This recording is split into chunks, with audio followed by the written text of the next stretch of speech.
আসসালামু আলাইকুম।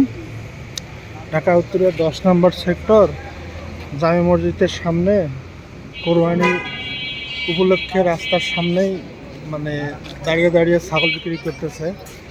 কিছু কাস্টমার আবার দরদাম করতেছে, এখান থেকে কিনতেছে। যারা হাটে যাচ্ছে না তারা আসলে এই রাস্তাঘাটে ছাগল দেখে কেনে।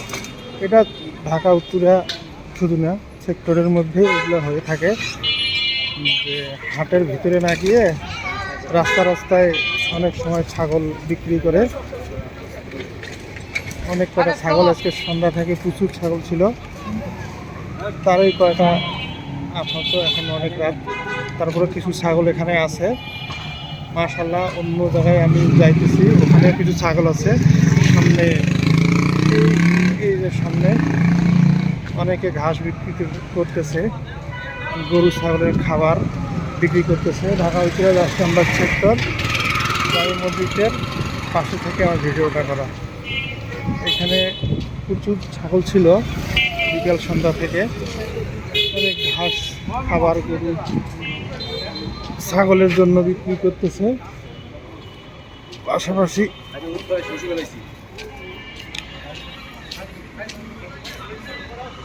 কিছু কাস্টমার যারা হাটে না গিয়ে ছাগলগুলো কিনতেছে।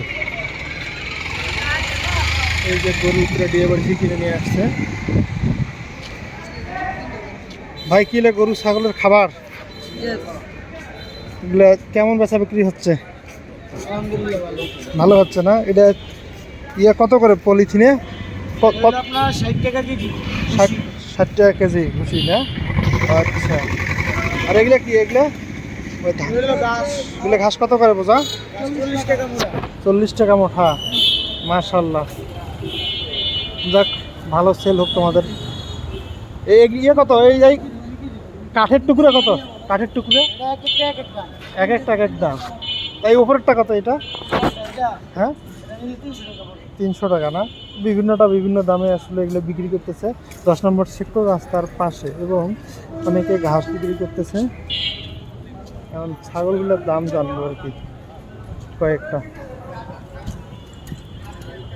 ভাই, ছাগল কটা নিয়ে আসছিলেন?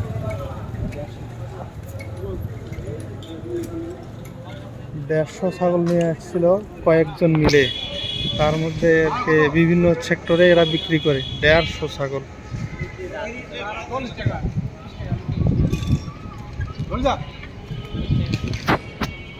অনেকে সেক্টরের লোকেরা হাট না গিয়ে এখানে কিনতেছে।